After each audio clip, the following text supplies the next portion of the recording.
let's talk about how we connect the hot and cold water to the camper trailer. So we have here a little instantaneous freestanding hot water system.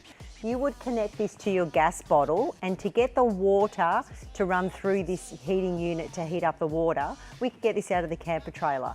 So in this case, we have two lines. We have a white one, which is the cold, and the orange one, which is the hot.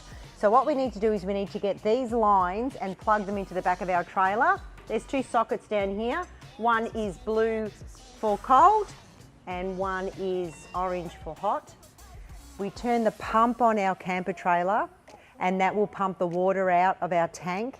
It's going to come out of our cold line here. It's going to run through the hot water service, and then it's going to come back out of this line here and then come out of our kitchen sink.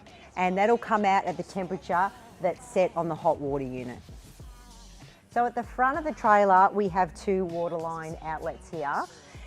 What you would need to do to have a shower on the front is you leave that hot water system connected to the back, turn on your pump. They're all on one line together. So when you open this valve here, the hot water will come out here that's running through the rear of the trailer on that hot water system.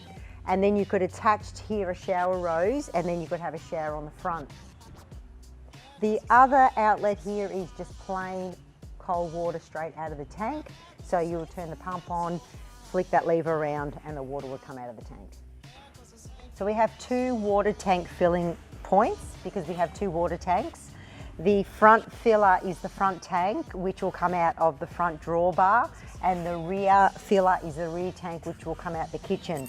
You get a key for each tank holder. They won't be the same. So if I open this up, I'll show you.